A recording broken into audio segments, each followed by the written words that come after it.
Title sponsor. Himalayan Bank Limited. Powered by Nabil Bank. सँगै अघि.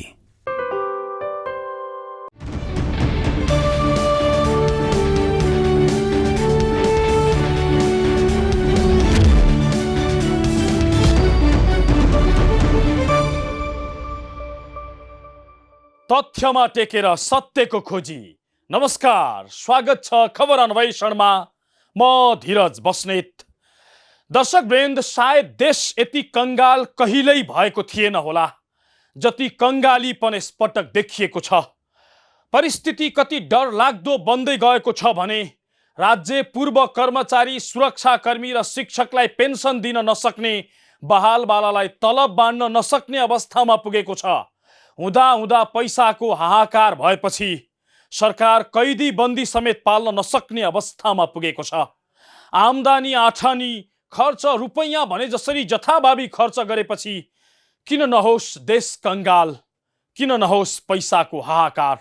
बुख्याचा जस्ता कार्यालय र ऐजेरू जस्ता कर्मचारी फाल फजुल खर्च घटाउ भनेर अर्थशास्त्री डिल्लीराज खनाल नेतृत्वको आयोगले 5 वर्ष अघि सरकारलाई रिपोर्ट दिएको थियो. तर न ओली न देउबा न त प्रचण्ड सरकारले नै टेर पुच्छर लगाए. बरु उल्टै सरकारी अड्डालाई कर्मचारी भर्ती केन्द्र बनाए. राज्यको पैसा डिस्कोमा उडाए झैँ गरी उडाए. अनि हुँदैन त देशको अवस्था जर्जर. यति सानो देश छ, 884 जना त सांसद पाल्नु परेको छ. प्रधानमन्त्री र मन्त्री मात्रै होइन, सांसदलाई समेत स्वकीय सचिव राख्ने गरी तलब भत्ता दिनु परेको छ. स्थानीय तहका छोटे राजाहरूको शान अलग्गै छ. अनि किन टाट नपल्टियोस् देश, अनि किन नहोस् तलब खुवाउने धौधौ. आजको श्रृङ्खलामा हामी कसरी देश पेन्सन र तलब समेत खुवाउन नसक्ने अवस्थामा पुग्यो त्यसको खास खुलासा गर्दैछौँ. सुरुमा चाहिँ हेर्नुहोस् तलब खुवाउन परेको सकस र जेलका कैदीबन्दी पाल्न परेको आर्थिक सङ्कट यो रिपोर्टमा.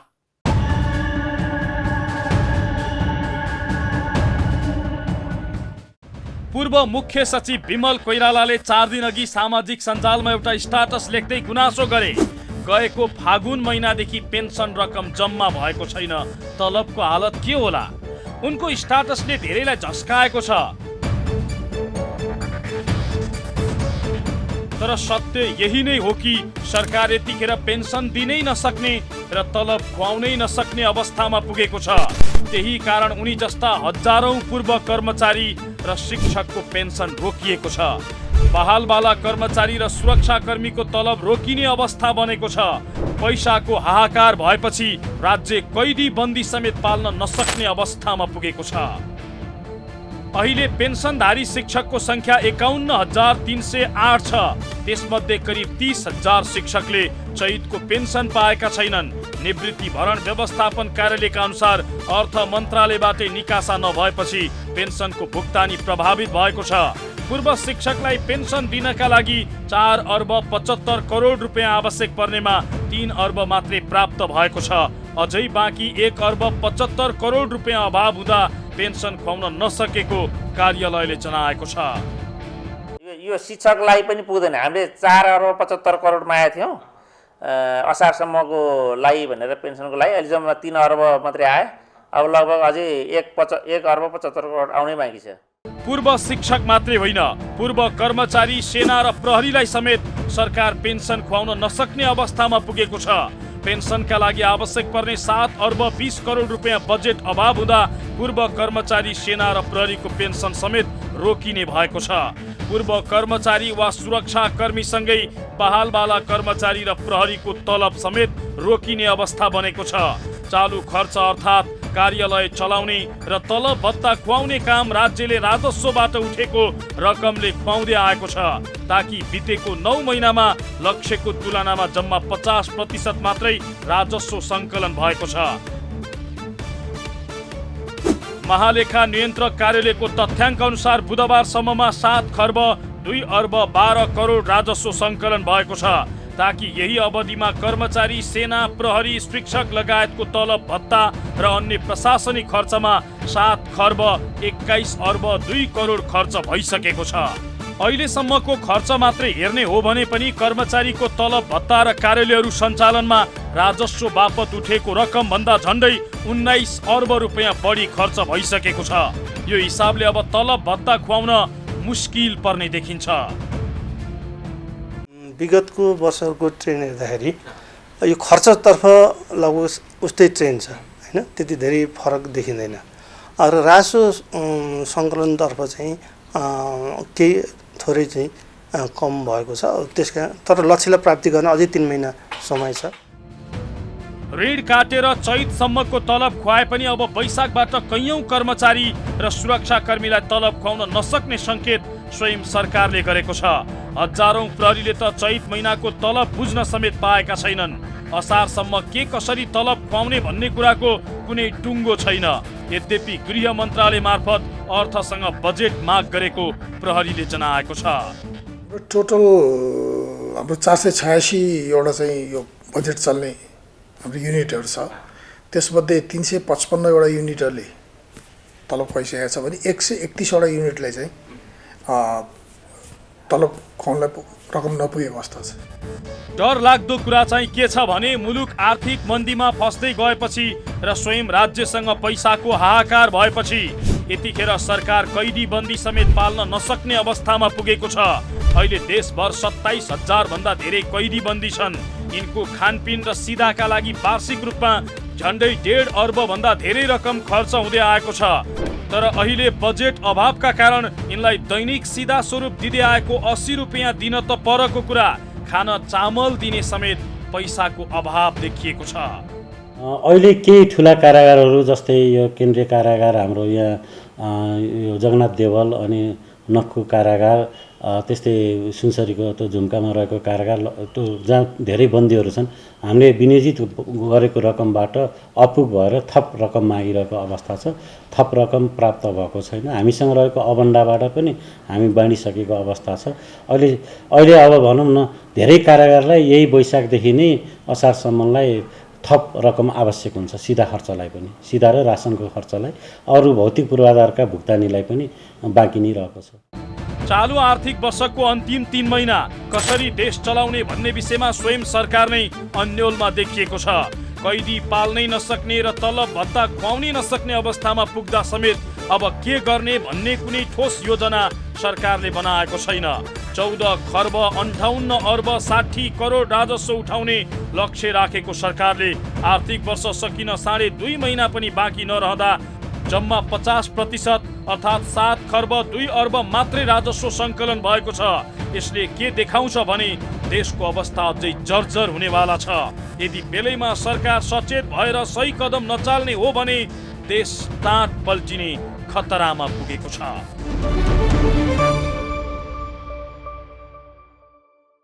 यति सानो देश छ, थेग्नै नसक्ने कर्मचारी र नेता पाल्नु परेको छ, बुख्याचा जस्ता कार्यालय चलाउनु परेको छ, अनि देश सङ्कटमा नफसे कहाँ फस्छ? ए बाबा, यत्रा सांसद किन पाल्नु पर्यो? तिनका स्वकीय सचिवलाई किन तलब भत्ता बाँड्नु पर्यो? देश जोगाउने हो भने पहिला फजुल खर्च घटाउँ, बुख्याचा जस्ता कार्यालय र ऐजेरू जस्ता कर्मचारीलाई बिदा गरौँ। कैदी नै पाल्न नसक्ने र कर्मचारीलाई तलब नै खुवाउन नसक्ने लाज मर्दो अवस्थाबाट देशलाई बाहिर निकाल्ने हो भने थेग्नै नसक्ने भारीहरू मिल्काइहालौँ। बाँकी प्रसङ्ग जोड्नेछौँ तर एकैछिनको विश्रामपछि।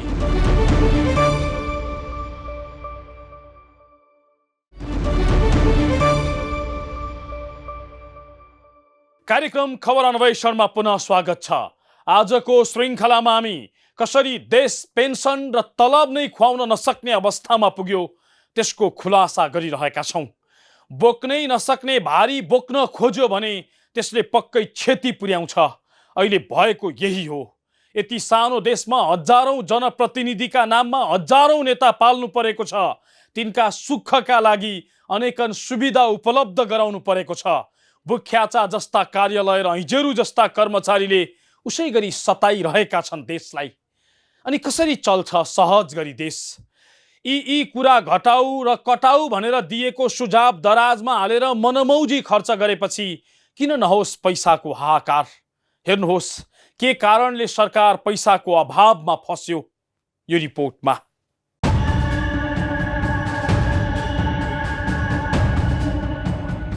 सम्भवतः नेपालको इतिहासमा यस्तो कहिल्यै आएको थिएन राज्यले आफ्ना कर्मचारी र सुरक्षाकर्मीलाई नै तलब भत्ता खुवाउन नसकोस्। तर यसपटक त्यो परिस्थिति देखा परेको छ। पेन्सन रोकिएको छ, तलब भत्ता खुवाउन धौधौ भएको छ, कैदीबन्दी पाल्नै नसक्ने अवस्था बनेको छ। राज्य नै यस्तो सङ्कटमा कसरी फस्यो, पैसाको हाहाकारले देशलाई कसरी चेप्यो, यो प्रश्नको उत्तर स्वयं सरकार र राज्य सञ्चालकहरूको गतिविधिले दिइरहेको छ। आम्दानी 8 आना खर्च रुपियाँ भन्ने उखानलाई सरकारले चरितार्थ गरेको कारण देश आजको अवस्थामा पुगेको विज्ञहरूको तर्क छ। राज्यको ढुकुटीमा जम्मा हुने रकमभन्दा खर्च हुने रकम धेरै भएपछि सरकार पछिल्लो समय आम्दानी खर्चको सन्तुलन मिलाउनु पर्ने सरको दबावमा छ। सरकारले उठाउने राजस्वले नै तलब भत्ता सहितका प्रशासनिक खर्च नधान्ने स्थिति निम्तिएपछि विकास निर्माणका कामका लागि देशभित्रै र विदेशीसँग ऋण काट्नै पर्ने बाध्यता छ। यही कारण सार्वजनिक ऋण 20 खर्बमाथि छ। अनावश्यक कार्यालय र कर्मचारी पालेकै कारण, फजुल खर्च नघटाएकै कारण देश अहिलेको अवस्थामा पुगेको पूर्व प्रशासकहरू बताउँछन्। अब राजस्व सङ्कलन ज्यादै कमजोर अवस्थामा छ। राजस्व सङ्कलन कमजोर अवस्थामा भएको र साधारण खर्च चाहिँ अनुशासित बनाउन सरकारले नसकिरहेको अवस्थामा साधारण खर्चलाई धान्न सक्ने राजस्व सङ्कलन हुन सकेन। साधारण खर्च चाहिँ नबढ्ने नघट्ने राजस्व उरालो लाग्दै गयो। त्यसले स्थिति सिर्जना भयो। आम्दानी भन्दा खर्च धेरै भएपछि सरकारी अनुत्पादक खर्च कटौती गर्ने, फजुल खर्च रोक्ने, सरकारका संयन्त्र छरितो पार्ने विषयमा सामान्य बहस पनि हुन छाडेको छ। विभिन्न अध्ययन समिति, आयोगहरूले अनावश्यक खर्च कटौतीका लागि यसअघि दिएका सुझाव दराजमै थन्किँदै आएका छन्। सरकारले त्यसको ठिक विपरीत हुने गरी अनावश्यक खर्च गर्ने, अनावश्यक दरबन्दी सिर्जना गर्ने, कर्मचारीको सही व्यवस्थापन गर्न नसक्नु लगायतका कारण तलब र पेन्सन खुवाउन नसकिने अवस्था बनेको छ। यो अवस्थालाई तत्काल सम्बोधन गर्न सांसदहरूले समेत माग गर्न थालेका छन्। सरकारले सेवानिवृत्त शिक्षकको चैत्र महिनाको निवृत्ति भरण पठाएको छैन र बहालवाला प्रहरी लगायत कर्मचारीहरूको तलब पनि उपलब्ध गराएको छैन। यथाशीघ्र उपलब्ध गराउन सरकारको ध्यानाकर्षण गराउन चाहन्छु। अर्थशास्त्री डिलिराज खनालको संयोजकत्वमा बनेको सार्वजनिक खर्च पुनरावलोकन आयोगले 2075 मा सरकारलाई दिएको प्रतिवेदनले कसरी खर्च कटौती गर्ने भनेर प्रष्ट मार्गचित्र दिएको छ। आयोगले 21 सङ्घीय मन्त्रालयलाई घटाएर 16 बनाउन, महाशाखा र विभागहरूमा व्यापक मात्रामा कर्मचारी घटाउन, धेरै असान्दर्भिक संस्था, विकास समिति, बोर्डहरू खारेज गर्न, सङ्घमा रहेका अनावश्यक संरचना प्रदेश र स्थानीय तहमा पठाउन सुझाव दिएको थियो। बोजिला संरचना खारेज गर्ने र फजुल खर्च घटाउने आयोगको प्रतिवेदन कार्यान्वयन नगरेकै कारण सरकार तलब नै खुवाउन नसक्ने अवस्थामा पुगेको अर्थशास्त्री खनालको ठहर छ। अनावश्यक रूपमा हुने यस्ता खर्चलाई मात्र नियन्त्रण गर्न सकियो भने 3 खर्ब रकम बचत हुने अर्थशास्त्री खनालले प्रतिवेदनमा नै भनेका छन्। ढङ्गले तपाईँको फजुल र अनुत्पादक खर्च बढिरहेछ। त्यो पनि कुन बेलामा भन्दा संहिता लागू गर्नुभयो। केन्द्रका चाहिने धेरै जिम्मेवारी होइन, जुन जिम्मा हुन्, दायित्व हो नि, त्यो व्यापक रूपमा घट्या छ। तपाईँले प्रदेशलाई दिनुभएको छ, स्थानीय तहलाई दिनुहुन्छ। यो बेला एउटा यस्तो बेला हो जसमा तपाईँले केन्द्रमा पनि थोरै मन्त्रालय राख्नुहोस्, विभाग थोरै राख्नुहोस्, अरू कार्यालयहरू तपाईँले थोरै राख्नुहोस्, अनि विभिन्न बोर्ड समितिहरू सबैलाई खारेज गर्नुहोस् होइन। त्यसपछि आएर संविधान तह जुन प्रदेश र स्थानीय तहलाई दिने चाहिने अधिकार हो, त्यही अनुरूप चाहिने तपाईँको अधिकारको चाहिने विकास निर्माण चाहिने प्रत्यायोजन गर्नुहोस्, कर्मचारीको कटौती गर्नुहोस् र यी सबै गरेर अनि यो सरकारी संस्थानमा जुन ढङ्गले बालुवा पानी खानुहुने जस्तो गरेर सरकारको दायित्व थपेको छ, त्यहाँ पनि कन्ट्रोल गरेर 3 खरब बुझ्नुभयो। र अझ मैले छुट्याएँ, पुँजीगत भित्र पनि चाहिने 50-60% काम लाग्ने त्यो सिक प्रोजेक्ट्स भन्छ नि, सिक प्रोजेक्ट्सहरूको हिस्सा नै 50-60% छ होइन। तिनलाई खारेज गर्नुहोस्, अनि जिनुवनलाई मात्रै राख्नुहोस्, तिनलाई पुनः सञ्चालन गर्नुहोस्, नयाँ र बढी प्रतिफल दिने ती परियोजनाहरूलाई चाहिँ राख्नुहोस् र आम रूपमा ठुलो सुधार परिवर्तन गरेर थोरै लगानीबाट बढी प्रतिफल दिने गरिकन एउटा मितव्ययी परिपाटी अगाडि बढाउने र ठोस र डेलिभर गर्ने होइन। सरकारले जुन वचनबद्ध हुन्छ त्यसमा पिपुलले, जनताले अनुभूत गर्ने गरेर त्यसको प्रतिफल, त्यसको लाभ लिन पाउने कुराको सुनिश्चित गर्ने गरिकन सरकारलाई प्रभावकारी बनाउनुहोस् भनेर हामीले चाहिँ रिपोर्ट दिएका छौँ। यति सानो देशमा सङ्घ र प्रदेशमा गरेर 884 सांसद पालिएको छ राष्ट्रपति, उपराष्ट्रपति, प्रधानमन्त्री र मन्त्री मात्रै होइन, सङ्घीय सांसद, प्रदेश सांसद हुँदै स्थानीय तहका प्रमुखले पनि निजी सचिव लगायत जम्बो टिम नै सचिवालयमा राखेर राज्यको पैसा दोहन गरिरहेका छन्। त्यति मात्रै होइन, यिनको सुखका लागि अहिले सरकारको इन्धन तथा सवारी मर्मतमा मात्रै वर्षेनी रु 5 अर्ब 50 करोड हाराहारीमा खर्च गर्दै आएको छ। नयाँ गाडी खरिदको हिसाब अलग्गै छ। यही कारण फजुल खर्चका कारणले पनि देश ताक पल्टिएको विज्ञहरूको विश्लेषण छ। यतिका धेरै सांसद र सुविधाका विषयमा संसदमा समेत प्रश्न उठ्न थालेको छ। महालेखा परीक्षकको कार्यालयको 60औं वार्षिक प्रतिवेदन अनुसार सार्वजनिक ऋणको अधिकांश हिस्सा प्रशासनिक सेक्टरमा खर्च भइरहेको छ। यसको अर्थ हामीले ऋण खोजेर चालु खर्च धान्नुपर्ने स्थिति छ। वैदेशिक सहायता घटेको छ। राजस्व सङ्कलनको अनुपात भारी मात्रामा घटेको भनिरहनु परेन। कैयौँ उद्यम व्यवसाय धराशायी भएका छन्। पुरानो कर्जा चुक्ता गर्न नयाँ कर्जा लिनुपर्ने स्थिति छ। सरकारको सञ्चित कोष नै रु 53 अर्ब 91 करोड 14 लाखले ऋणात्मक रहेको महालेखाकै प्रतिवेदनमा छ। सरकारले फजुल खर्च यति धेरै गर्दै आएको छ कि गएको आर्थिक वर्ष 2078-79 मा तालिम गोष्ठीमा मात्रै 5 अर्ब 19 करोड खर्च भएको छ। यो वर्ष यही शीर्षकमा 5 अर्ब 72 करोड विनियोजन गरिएको छ। अनुगमन, मूल्याङ्कन र भ्रमणका नाममा गत आर्थिक वर्षमा 3 अर्ब 76 करोड खर्च भएको छ। यसरी अनेक शीर्षकमा भएको जथाभावी खर्च, अनावश्यक रूपमा राखिएका कार्यालय र पालिएका कर्मचारी, सांसदका कारण देश ताक पल्टिँदै गएको छ। तलब र पेन्सन समेत खुवाउन नसक्ने अवस्थामा पुगेको छ।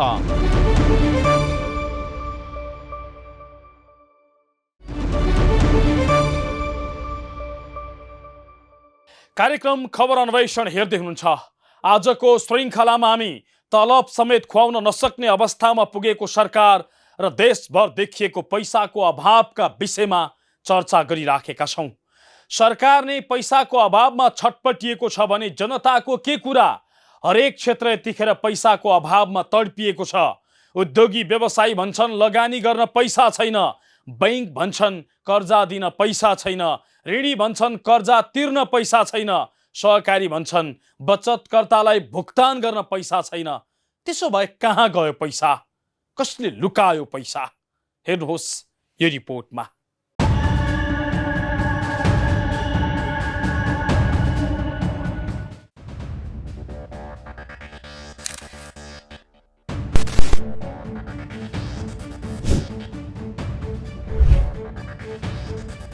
यो कलङ्की स्थित काठमाडौँको मालपोत कार्यालय हो। कुनै समय खुट्टा हाल्ने ठाउँ नहुने यो कार्यालय हिजो आज यस्तै सुनसान प्राय देखिन्छ। पछिल्लो 6 महिना यता फाटा फुटा मात्रै सेवाग्राही आउन थालेपछि यहाँका कर्मचारी हाई काटेर बसेका छन्। यस पछाडिको कारण अरू केही होइन, जनताको घटेको क्रय शक्ति नै हो। जग्गा किन्न जनतासँग पैसा नभएपछि मालपोतमा कारोबार होस् कसरी? लगभग 80% चाहिँ कम छ। गत सालको तुलनामा गत सालको चैत वैशाखको ट्रान्ज्याक्सन र अहिलेको ट्रान्ज्याक्सन हेर्ने 80 देखि लिएर 85% चाहिँ नि घट्दो क्रममा छ। किन यस्तो भयो? यो के लागेको छ तपाईहरुलाई चाहिँ? एउटा कुरो किताकाठी पनि होला सर, यो वर्गीकरण अलिकति जटिल भयो है। समयमा सकिएन एउटा त्यो होला, एउटा फ्याक्टर त्यो जस्तो लाग्छ। अर्को चाहिँ आर्थिक मन्दी नै जस्तो लाग्छ। आर्थिक मन्दी नै जस्तो लाग्छ मलाई चाहिँ। अब त्यही भएर किन्न सक्ने क्रय शक्ति कम भएको ह्रास भयो र किताकाठले गर्दाखेरि अलिक चाहिँ खर्च बढी गर्नुपर्ने अवस्था देखियो। पहिले भने चाहिँ 2.5 आनासम्म किताकाट गर्न पाइन्थ्यो होइन। 2.5 आना सिधै 4 आना एक दाममा गयो, 2 दाममा गयो। त्यसको गर्दाखेरि प्राइस पनि माथि बढेर गयो होइन। यो दुईटै कुराहरूको चाहिँ असर जस्तो लाग्छ। मेन चाहिँ अब आर्थिक मन्दी नै भन्ने मलाई लाग्छ। मालपोत कार्यालय मात्रै होइन, अधिकांश बजार र पसलको हकीकत पनि यही छ। जनताको क्रय शक्ति स्वाट्टै घटेपछि अहिले करोडौँको व्यापार हुने बजारमा लाखको समेत व्यापार हुन छाडेको छ। बजारमा पैसाको हाकार भएको छ। तलब दिन सरकारसँग पैसा छैन, व्यापार गर्न व्यापारीसँग पैसा छैन, बचत फिर्ता माग्न गयो सहकारीसँग पैसा छैन, लोन दिन बैंकसँग पैसा छैन। आखिर कहाँ गयो त पैसा? कसरी भयो एकाएक पैसाको हाकार? जनताको घरमा थुपारे कि नेता र ठुला व्यापारीहरूले लुकाए? यो प्रश्नमा अर्थविदहरू केही हदसम्म सत्यता देख्छन्। कालो धन र कालो अर्थतन्त्र मौलाएकोले बैंक र बजारमा पैसा नआएको उनीहरूको आशंका छ। अर्थविद डाक्टर दिल्लीराज खनाल भन्छन् नेताहरूले संरक्षण गर्ने र व्यापारीले कालो अर्थतन्त्रमा लगानी गर्ने गरेकै कारण बजारमा पैसाको अभाव देखिएको हो। भलै केही पैसा विदेशमा लुकाएका कारणले पनि यो समस्या सिर्जना भएको हो। विभिन्न अध्ययनहरूले देखाएको र पुष्टि भएको कुरा के हो भन्नु छ भने सत्तामा बस्ने सत्तासीन इलिट्स भन्नुहोस् र अनि त्यसपछि मैले त अनइथिकल भन्छु कि अनइथिकल बिजनेसम्यानहरूको नेक्ससमा सर्टेन नीति त्यसभित्रका लुपहोल्सहरूमा टेकेर वा चाहिँ नि मिलो मतोमा चाहिँ नि होइन मिलो मतोमा चाहिँ नि तपाईँको यस्ता किसिमका कारोबारलाई प्रोत्साहन गर्ने वा आँखा चिम्लिने त्यसले गर्दाखेरि आफूलाई पनि लाभ हुने भयो होइन जसले त्यसैले गर्दाखेरि सत्तामा बस्ने वा रुलिङ इलिट्सहरू र अनि यस्तो किसिमको चाहिँ नि तपाईँको अवैध कारोबार धन्दा गर्ने मान्छेहरूको बिचमा जुन किसिमको गठजोड हुने र त्यसका कारणले जे जसरी तपाईँको भ्रष्टाचार व्यतिथि मौलाइरहेको छ मलाई लाग्छ त्यो सबभन्दा ठुलो चुनौती हो र त्यसको एउटा हिस्सा अहिले हामीले जुन यो कालो अर्थतन्त्र अनौपचारिक अर्थतन्त्रको कुरा गरिरहेका छौँ त्यसको गहिरो अन्तर्सम्बन्ध छ भन्ने मलाई ब्याज चर्को भएकाले उद्योग व्यवसायीले पैसा लिएर खर्च गरिरहेका छैनन् तर पनि मूल रूपमा समानान्तर अर्थतन्त्र र पुँजी बाहिरीको अवस्था छ। केही अध्ययनहरूले पनि यसको पुष्टि गरिसकेको छ। अर्थशास्त्री दिल्लीराज खनालका अनुसार कालो अर्थतन्त्र र कारोबारमा अपचलनहरू छन्। जति पैसा तिरेको हो त्योभन्दा धेरै तल्लो मूल्यमा पैसा तिर्ने र कारोबार पनि कम देखाउने प्रवृत्ति छ। कम पैसा देखाउने कम भन्सार तिर्ने तर व्यवहारमा चाहिँ बढी तिर्ने यस्ता खाले व्यापारमा बढ्दो अपचलनले पनि यस्तो स्थिति आएको उनको दाबी छ। 1000 चाहिँ तपाईँले तिर्नुपर्ने छ तर भन्सारमा आएर तपाईँले 500 देखाउनु भयो किनभने 500 को तपाईँले भन्सार तिर्नुभयो तर तपाईँले देख्दाखेरि रेकर्डमा 500 देखिने भयो तर तपाईँले पैसा त चाहिँ 1000 रुपियाँ तिर्नुहुन्छ नि जसले जहाँबाट तपाईँले लिनुभएको त्यहाँ तपाईँले 1000 तिर्नुहुन्छ भन्दा बित्तिकै जुन ढङ्गले तपाईँको यो व्यापारमा अपचलन भइरहेको छ जुन ढङ्गले समानान्तर अर्थतन्त्र मौलाइरहेको छ जुन ढङ्गले तपाईँको पुँजी प्रवाह चाहिँ नि बढिरहेको छ र सँगै तपाईँको यो भन्छ नि स्याडो ब्याङ्किङ भन्छ नि ब्याङ्कमा नजाने अरू अन्डर करेन्ट होइन त्यसको त्यो समानान्तर अर्थतन्त्र अनौपचारिक अर्थतन्त्रको त्यसको पाटो र हिस्सा पनि हो। बजारमा पैसाको अभाव जनताले घरमै थुपारेका कारणले भएको हो कि भन्ने कतिपयको आशंका छ। देश आर्थिक मन्दीमा गयो पैसाको हाकार भयो भनेर हल्ला चलिरहेका बेला केही नागरिकले केही पैसा घरमा राखेका पनि होलान् तर यस्तो रकम बढीमा 50 अर्ब मात्रै हुन सक्छ। तर मुख्य कारण चाहिँ घर जग्गा र सेयर सहितका अनुत्पादक क्षेत्रमा भएको व्यापक लगानी हो। हिजोका दिनमा खरबौँ लगानी भएका जग्गाहरूको आज बिक्री ठप्प हुँदा बजारमा पैसाको अभाव चुलिएको विज्ञहरूको विश्लेषण छ। अब यो के छ भने राजस्व सङ्कलन हुनु त भन्नलाई के भनेदेखि आयातमा सङ्कुचन ल्याउने हिसाबले जुन प्रतिबन्ध लगाइयो केही वस्तुहरूमा त्यसको प्रभाव हो भन्ने छ तर त्यसको प्रभाव मात्रै होइन बजारमै सङ्कुचन आएको छ। एक किसिमको आर्थिक मन्दीको अवस्थामा हामी छौँ।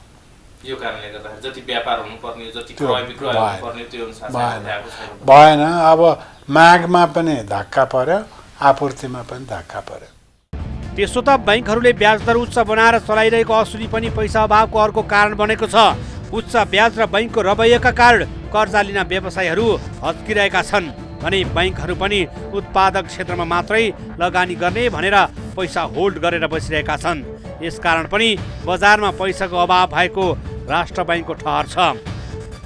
विगतमा जुन हिसाबबाट कर्जा प्रवाह भइरहेको थियो त्यो पनि कर्जा प्रवाह भइसकेपछि कतिपय सम्पत्ति बजारमा सेयरमा घर जग्गामा त्यो कर्जाको प्रयोग भएको देखिन्थ्यो र त्यसले गर्दाखेरि त भोलि अर्थतन्त्रमा खासै प्रतिफल त नआउँदो रहेछ। त्यसले उत्पादनलाई त धेरै बढाउँदैन। त्यसो भएर त्यसले आयातलाई मात्रै बढाउने विदेशी विनिमय सञ्चितलाई अप्ठ्यारोमा पार्ने क्षेत्रमा कर्जा प्रवाह गर्नुभन्दा आन्तरिक उत्पादन बढाउने रोजगारी बढाउने क्षेत्रमा कर्जा प्रवाह हुनुपर्छ भनेर राष्ट्र बैंकको पनि जोड हो र ब्याङ्कहरू अहिले त्यतातिर क्रमिक रूपमा चाहिँ ओरिएन्ट हुनुभयो। बजारबाट पैसा हराउनुको पछाडि छाया अर्थतन्त्रको विकृत रूपमा सहकारी मौलाउनु कालो अर्थतन्त्रको आकार बढ्नु कर्जा वृद्धि कम हुनु महँगी ढाक्ने जति पनि बैंकबाट कर्जा नजानु बैंकले सामान्य वर्गलाई दिने कर्जा समेत घटाइनु, मुद्दती निक्षेपमा थुप्रिनु, मौजाद रकम अर्थात् रिजर्भ मनीको वृद्धि दर कम हुनु, क्रिप्टो करेन्सी कारोबार, घर जग्गा र सेयर कारोबारमा फ्रिज हुनु लगायतका कारण बजारमा पैसा जाम भएको र बजारमा पैसाको हाकार भइरहेको अर्थविदहरूको बुझाइ छ। अवैध कारोबार नरोक्ने, उत्पादन नबढाउने र अनुत्पादक क्षेत्रको लगानी नघटाउने हो भने यो अभाव अझै चर्किन सक्छ।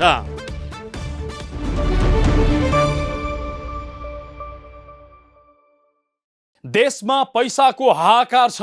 खोजी गर्नुपर्ने सरकार आफै पैसाको अभावमा छटपटाएको छ। देशको अर्थतन्त्र उकास्नुपर्ने सरकार आफै तलब खुवाउन र कैदी पाल्न समेत नसक्ने अवस्थामा पुगेको छ। योभन्दा लाजमर्दो अर्को के हुन सक्छ? राज्य सञ्चालकहरूले थोरै मात्र पनि देश र जनताका लागि सोध्छन् भने तत्काल खर्च घटाउने र उत्पादन बढाउने अभियान चलाउन्, बुख्याचा जस्ता कार्यालय र ऐजेरू जस्ता कर्मचारी हटाउने र नेता मात्रै पाल्ने धन्दा बन्द गरून्, नत्र देश अर्को सङ्कटमा फस्ने निश्चित छ। हौस् त, आजलाई यति नै। हामी सबैलाई बिदा दिनुहोस्। नमस्कार।